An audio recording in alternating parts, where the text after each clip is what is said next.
El tren de alimentación fue una estrategia educativa que desarrolló el bienestar familiar ya hace varios años para enseñarlos cuáles son los grupos de alimentos y para que nosotros conozcamos y sepamos qué tantas porciones debemos consumir en un día de alimentación normal. Ellos lo armaron en una manera muy autóctona de nosotros, en un trencito, en el cual lo dividieron en 7 vagones. Cada vagón trae un grupo de alimentos. ¿Cómo están organizados estos grupos de alimentos? Primero nos dejaron los que más consumimos. El grupo de los cereales, raíces, tubérculos y plátanos, que es el que por tradición colombiana nosotros más consumimos, seguido por el de las hortalizas, verduras, las frutas, y estos 2 del final, que son las grasas y los azúcares, nos los dejaron al final y pequeñitos, porque son los que menos debemos consumir y con los que más debemos tener precaución. Vamos a ir explicando entonces cada uno de esos vagones. El primer vagón, que consta de todo lo que son cereales. ¿Cuáles son los cereales? El arroz, ¿qué otro? No, esos van en otro grupo. La avena, ¿qué otro? El trigo, la cebada y todos los derivados del trigo que consumimos a diario, ¿no? La cebada también es uno de esos. Las raíces, ¿cuáles son las raíces? La papa. La yuca. Exacto, muy bien. Las raíces como tal entra el ñame, la yuca. De tubérculos entra la papa, que es la que consumimos normalmente, y los plátanos. Este grupo de alimentos nosotros lo debemos consumir porque nos aportan energía. ¿Para qué necesitamos energía a diario? Para todo lo que hacemos, ¿cierto? Entonces por eso es importante consumirlos y están en el primer lugar. Nos aportan vitaminas del complejo B que nos ayudan mucho con la contracción muscular, son los que nos ayudan a que no nos den tantos calambres, por eso es que cuando hacemos ejercicio nos dice tome complejo B para que no le duelan los músculos, pero acá los conseguimos de forma natural. Hay una precaución que debemos tener cuidado y es que debemos tratar de consumir en lo posible estos alimentos integrales, bueno, y los conseguimos muy facilito, ¿cierto? Pan integral, ¿quién no tiene disponibilidad de pan integral de comprarlo? Todos, ¿cierto? Galletas integrales, también, ¿cierto? De pronto es más complicado conseguir un arroz integral, que ese sí es como en ciertos almacenes que lo venden, pero podemos comenzar a consumirlo porque esa fibra es muy importante. La fibra básicamente, la fibra insoluble, que es este tipo que está en los alimentos integrales, nos ayuda bastante, uno, para la digestión, para que tengamos un buen hábito intestinal, que no tengamos problemas de estreñimiento, básicamente, y lo otro también ayuda a que la cantidad de ácidos grasos, de grasas que consumimos en la dieta, no se absorba tanto, que no se nos eleven esas cifras de colesterol. Vamos a mirar a ver, si lo recomendado es que consumamos de 4 a 5 porciones en el día, vamos a mirar qué es una porción. Una porción de arroz son 40 gramos en crudo, que eso significa medio pocillo chocolatero cocido, bueno, que eso es una porción al almuerzo normal. Si comemos maíz pira, más o menos son 2 pocillos preparados, que eso en realidad es poquito, ¿no? Porque el maíz se infla mucho. Arepita es una unidad mediana, pero una unidad delgadita, ¿no? No una unidad de esas gruesas con queso, no, una unidad delgadita. Si vamos a consumir unas galletas de sal, más o menos acá son 10 unidades, pero los paqueticos que conseguimos más o menos son de 3 o 4, ¿verdad? Que eso los utilizamos más como para las 9 o las 11. Si consumimos el pan blanco, son 2 tajadas o una unidad pequeña, eso quiere decir un pan de panadería normal, que es un pan de 300, ahora son 300 más o menos o comúnmente, o si es un pan integral, es una mogollita integral.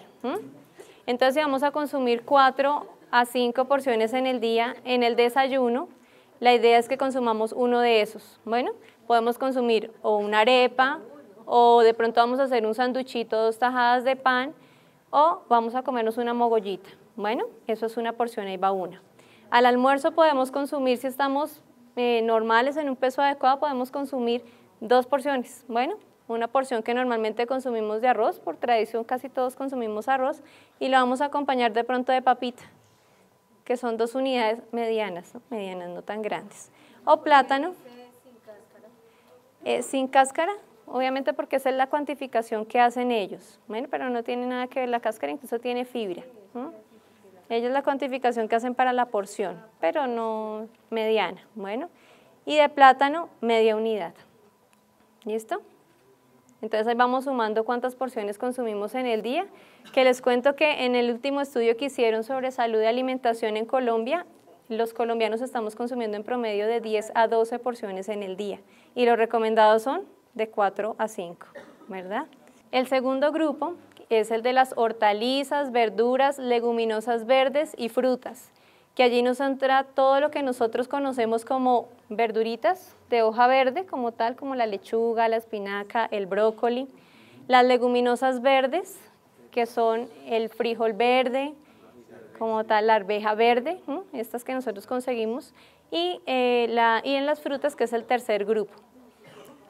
La porción promedio es de un pocillo, que nosotros debemos estar en el día consumiendo ¿cuántas porciones de verdura? De verdura solita, ¿cuántas? 2 en el día, ¿verdad? Es lo ideal, que en el almuerzo y en la comida siempre consumamos 2 porciones, siempre tratando de variar al máximo estas verduras para que nos aporten todas las vitaminas. Las frutas y las verduras, cada cual tiene sus nutrientes, sus vitaminas específicas, por eso la idea es tratar de variarlos al máximo, que cada día consumamos uno diferente y ojalá en el almuerzo uno diferente al de la comida para que nos aporte todas esas vitaminas. Y las frutas, la idea es tratar de consumir 3 porciones en el día. Bueno, que el consumo en Colombia está en 1 porción al día de fruta. Es tratar de aumentar este consumo, pero preferiblemente que sean enteras. Eso quiere decir que aquellas que se pueden consumir con cáscara, que tengan esa fibra, en lo posible los podamos consumir para que el aporte de fibra en el día sea mayor. Bueno, nos aportan vitamina A y C, especialmente vitamina A, aquellas verduras que son, más adelante vamos a mirar más lo de las verduras, las que son verde oscuras o amarillos intensos. ¿Qué verduras son amarillas intensas? Verduras, la uyama, la zanahoria, que son estos colores naranjas, tienen mucha vitamina A y nos ayudan bastante. ¿Para qué comemos zanahoria? Nosotros nos dicen, ¿coma zanahoria para qué? Para la visión, exacto, para que tengamos, porque ayuda en muchos procesos que nos ayuden con la visión. Bueno, y debemos consumir entre los 2, 5 porciones al día. Entonces nosotros nos vamos todos los días a mirar la manita y vamos a mirar, ya vamos consumiendo 1, 2, 3, hasta que completemos las 5 en la noche. Bueno, los juguitos, acá por eso preferiblemente enteras, los juguitos nos cuentan como media porción en el día. ¿Por qué? Porque nosotros por lo general lo rendimos con agüita, le agregamos azúcar y dejamos toda la fibra en el colador. Entonces por eso preferiblemente esos juguitos, por ejemplo un juguito de fresa, que no hay necesidad de colarlo, sino lo podemos consumir enterito mucho mejor. O comernos las fresitas al natural. Bueno. El tercer grupo es el grupo de las carnes, el huevo y las leguminosas secas. ¿Cuáles eran las leguminosas verdes? La arveja, entonces secas, son exactamente las mismas, pero en aquel proceso que nosotros las ponemos en agua y las cocinamos al día siguiente. Estas básicamente son fuentes de proteína, que debemos consumir proteínas porque son importantes para los músculos, para la formación de músculos, para que no nos acompañado con el ejercicio para que no sintamos esa falta de fuerza, decaimiento, y además de eso nos aportan hierro, que ahorita más adelante vamos a ver por qué es importante el hierro. Debemos consumir 2 a 3 porciones en el día. ¿Sí consumimos 2 a 3 porciones en el día? De pollito, de carne, ¿todos comemos pollito al almuerzo o carnecita? Sí. ¿Huevito al desayuno? Ah, bueno, ok. Pero debemos tener mucho cuidado con este grupo porque hay carnes que tienen un alto contenido de grasa, como son las vísceras, como son ¿qué otra parte, por ejemplo, de la res que tiene mucha grasa? El pecho. Ajá. ¿La costillita tendrá mucha grasa? Bastante, ¿verdad? Ok. El cerdo no todo, ¿no? También es como la res, tiene partes, por ejemplo, las pezuñitas, lo que conocemos como tocino, tiene una cantidad altísima de grasa, pero si consumimos un lomito de cerdo, por ejemplo, no tiene mucha cantidad, que podemos hacer. Bueno, huevito, la idea es que tratemos de consumirlo preferiblemente en preparaciones que no requieran grasa. Eso quiere decir tibiecito, en una changua que no le agregamos nada de grasa, para ayudar a que disminuyamos también ese consumo de colesterol. Bueno, y las vísceras sí tratar de que sea muy de vez en cuando, dependiendo de problemas, ahorita como vayamos a mirar situaciones especiales, vamos a mirar ese contenido, pero tienen alto contenido de grasa. El huevo, lo que te digo, si lo consumes todos los días frito y con una cantidad alta de grasa o mezclado con embutidos, con salchicha, con jamón, Sí se podría consumir todos los días, pero no frito. Bueno, y depende también el estado nutricional que tú tengas. Si tú estás bien de peso, no habría tanto problema. Si tenemos problemas de colesterol, si tenemos sobrepeso o obesidad, obviamente esas cantidades hay que disminuirlas un poco. Bueno, en el siguiente grupo tenemos los lácteos, que son todos los derivados de la leche. Contienen calcio, que es importante ¿para qué? Para la formación de los huesos, para los niños, para la formación de los dientes. Hay que preferirlos descremados, porque es importante quitarles esa grasita. ¿No sabemos? Exacto, porque si comemos muchos lácteos con cremita, la leche entera, el queso doble crema, eso hace que se nos suban esas cifras de colesterol y lo que queremos es evitar que tengamos otros problemas asociados a la alimentación. Y debemos consumir de 2 a 3 porciones en el día. Bueno, en la bebida del desayuno, preferiblemente a media mañana o media tarde un yogurcito, un pedacito de queso, que eso nos va a ayudar a cubrir con esas necesidades. Una pregunta, ¿la leche tiene algún problema con los riñones? O sea, ¿afecta el sistema renal? Ahorita vamos a hablar de enfermedad renal, pero sí hay que tener cierta precaución, sobre todo cuando la falla del riñoncito ya es muy grande. Sí hay que tener una precaución, ahorita hablamos por qué. Bueno. Y en el último vagón, como ya vemos, son vagoncitos muy pequeñitos y reducidos porque queremos que estos grupos de alimentos se consuman muy poquito para que no vayamos a problemas de obesidad, de que se nos sube el colesterol, de que se nos sube el azúcar.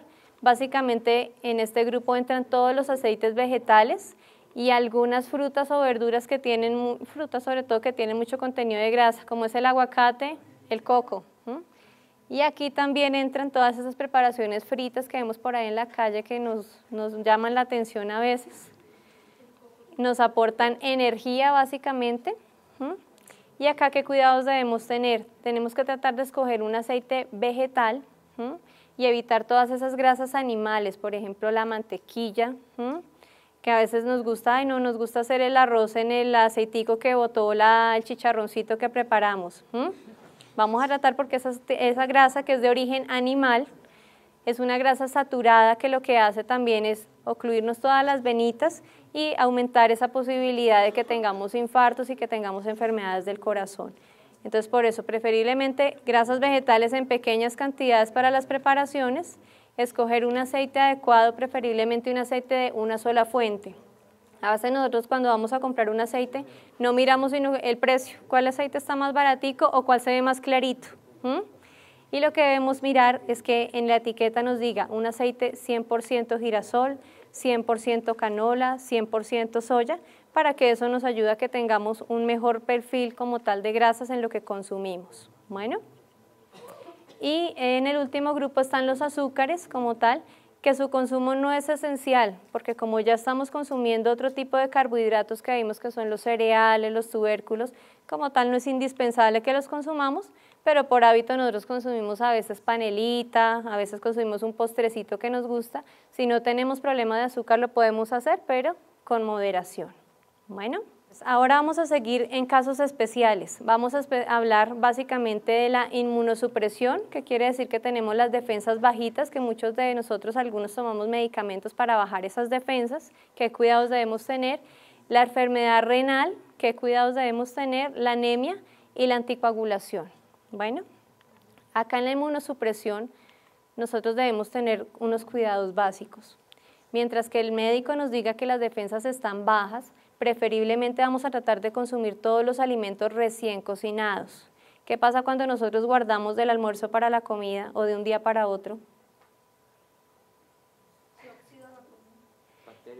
Las bacterias. Bueno, cuando nosotros cocinamos un alimento, reducimos esa cantidad de bacterias al máximo, pero si la dejamos mucho tiempo puede comenzar a crecer una y entre más tiempo la dejemos, obviamente al otro día por eso nos puede sentar mal. Entonces la idea es tratar de minimizar al máximo esa cantidad de bacterias que tienen los alimentos y tratar de consumirlos recién cocinados. El agua que esté en contacto con los alimentos y la que consumimos debe ser potable y preferiblemente hervida.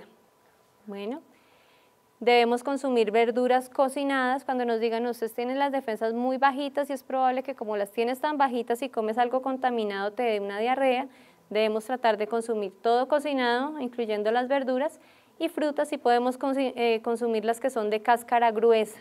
¿Por qué las de cáscara gruesa? Porque obviamente nosotros Quitamos esa cáscara, si no tiene ningún huequito, si no tiene ningún que está en mal estado, y garantizamos que lo que está dentro de esa cáscara está completamente libre del medio ambiente, no tiene bacterias.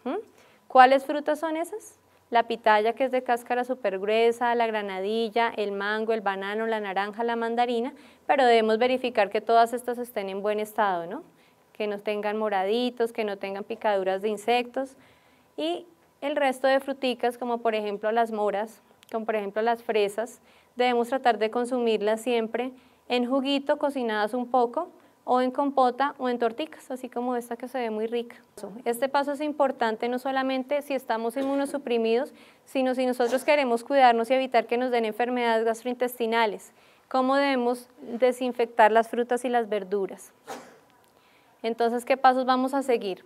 Primero, nosotros cuando conseguimos el alimento, supongamos una lechuga, vamos a lavarla muy bien con agüita y con jabón para retirarle la tierra y todos esos excedentes que no vamos a consumir. Entonces, por ejemplo, retiramos el corazoncito, que es lo que no vamos a comer, la parte que tiene más tierrita, y vamos a tratar de dejarla sin ninguna partícula y escurrirla. Luego vamos a colocar un recipiente con agua y clorox. El cloro que nosotros normalmente utilizamos es el hipoclorito, que es el clorox, el blanco es el que utilizamos para la ropa, y en eso vamos a medir 2 centímetros, pero en un goterito, ¿no? Sin pasarnos mucho, en 1 litro de agua, y insertamos completamente la verdura, la fruta que vayamos a desinfectar, la dejamos reposar 30 minutos, luego la escurrimos en el colador y luego sí, la preparamos al gusto. Bueno, es importante que no vayamos a picar antes de desinfectar las frutas y las verduras. Bueno, las vamos nada más a lavar, a dejarlas enteritas, porque obviamente si ya vienen contaminadas y las picamos antes, pues lo que hacemos es esparcir más esas bacterias y ya no va a tener tanto efecto el hipoclorito. Siguiendo con los otros cuidados que vamos a tener al comprar. Ay, se nos pasó. Al comprar vamos a tratar de verificar siempre las fechas de vencimiento en los productos. Muchas personas van de afán, uno los ve haciendo mercado y eso es lo primero que ven y rapidito, pero siempre nosotros tenemos que verificar y tener mucho cuidado con las fechas de vencimientos y buscando adicional a que tenga una fecha de vencimiento adecuada, que no tenga señales de que el alimento está dañado. Puede que yo vea, por ejemplo, un queso, que el queso tenga una fecha de vencimiento dentro de 15 días, pero vemos que adentro tiene hongos. Tenemos que tener mucha precaución. O por ejemplo, aquellos productos que vienen de paquete que tienen un aire para ayudar a preservarlo y ya viene sin aire o viene con el empaque rasgado, no nos garantiza que estén en adecuadas condiciones.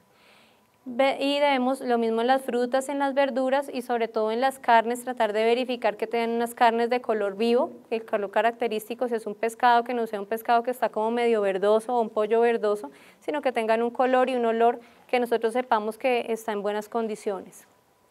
¿Cómo nosotros sabemos? Si es importante aprender a leer las etiquetas nutricionales. Acá nosotros siempre vamos a mirar en esas etiquetas nutricionales el tamaño de la porción. Por ejemplo, esta barrita de dulce 20 gramos. ¿Qué cantidad de grasas tiene? Miramos a ver qué tantas grasas, sobre todo las saturadas, que son esas grasas malitas, para ayudarnos y con eso controlar la cantidad que nosotros estamos consumiendo de grasa. Más adelante les voy a explicar lo del sodio, pero tratar siempre de mirar esta información para que nos ayude a saber qué tan bueno o qué tan malo es el alimento. En la casa, ¿qué cuidados debemos tener con los alimentos? Debemos tratar siempre de lavarnos nuestras manos antes de preparar alimentos, lavar muy bien las manitos, tener todos los platos, las tablas de cortar, el lavaplatos, los cuchillos, todos esos utensilios bien lavaditos, mantener las carnes, el pollo y el pescado congelados previos a su preparación. Muchas personas las dejan, yo voy a preparar para el almuerzo un pollo y lo dejamos descongelando desde las 5 de la mañana.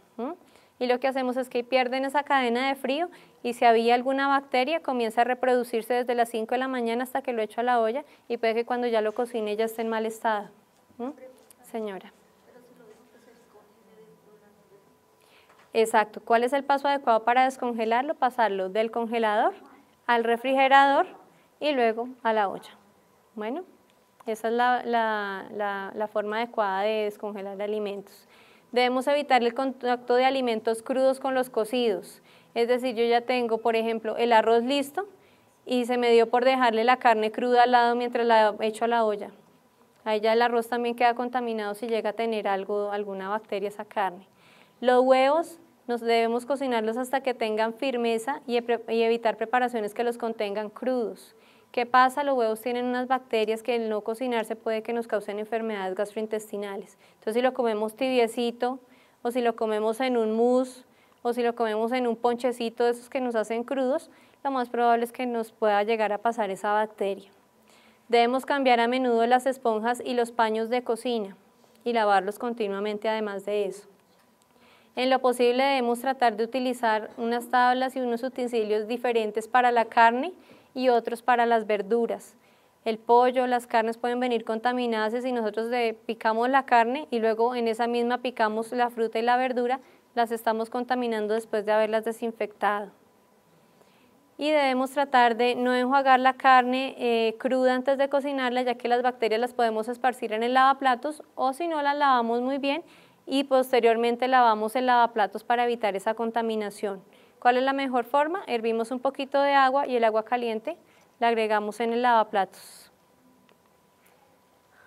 En un restaurante, cuando nosotros nos invitaron a comer y tenemos las defensas bajitas, ¿qué cuidados debemos tener? Básicamente verificar la limpieza general del sitio. Si nosotros vemos que es un sitio en el que está sucia la mesa, nada más que nos vamos a sentar, obviamente ya sabemos que adentro las condiciones no deben ser las mejores.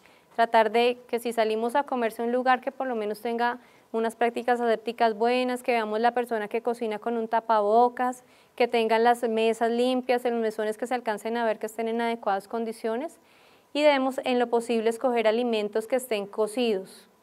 Si vamos a comer una verdura, que sea preferiblemente cocida. Si vamos a tomar un jugo, que muchas veces no usamos las condiciones del agua, si vemos y estamos dudosos de eso, preferiblemente tomar una agüita y después en la casa consumir la frutica que nosotros consideremos. Bueno, y evitar el consumo de condimentos del restaurante, que nos provoca un ají, pero no sabemos ese ají desde hace cuántos días esté preparado. Entonces, tratar de evitarlo. Una salsa de tomate también no sabemos hace cuánto tiempo esté ahí. Acá debemos tener unos cuidados especiales, esto es un brochazo muy general. ¿Cuáles son los objetivos? Intentar que la enfermedad avance lo más lenta posible. Que las comidas que consumimos, lo que tomamos, no aumenten muchos niveles de algunos tóxicos. Y obviamente que mantengamos un estado nutricional adecuado.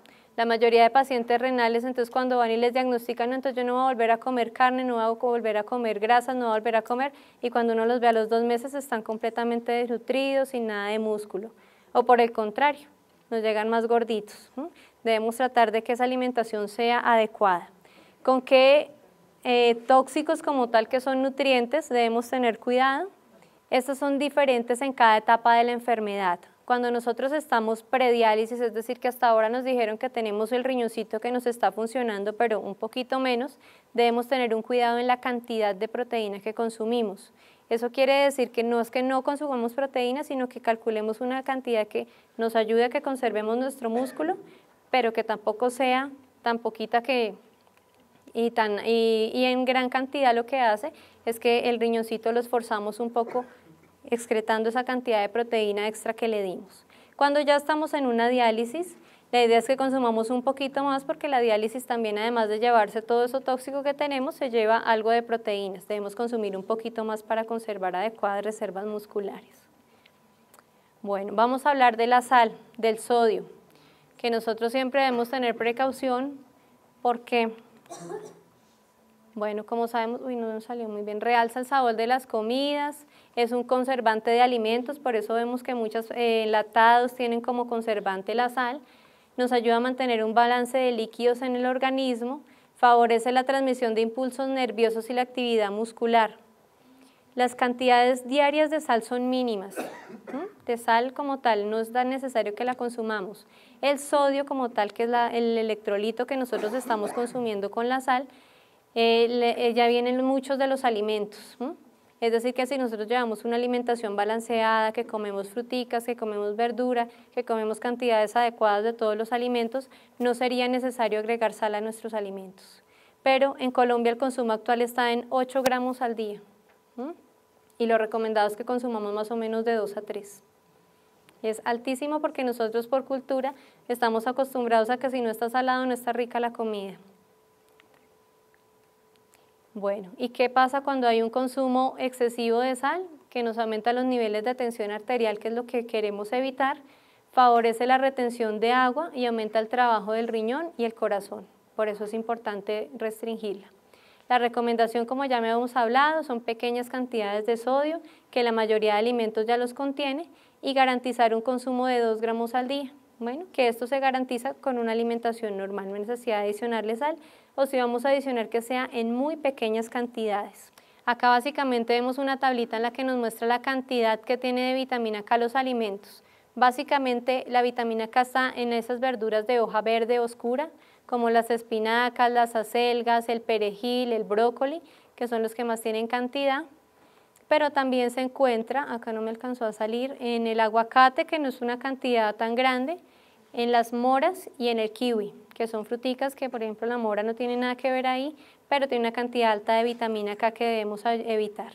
¿Qué pasa? Si yo habitualmente ya vengo consumiendo jugo de mora todos los días y me encanta y no lo puedo dejar, vamos a tratar de no evitarlo, pero sí disminuir la cantidad, que ya no sea todos los días, sino 1 o 2 veces a la semana. Es tratar de disminuir esa cantidad de vitamina K.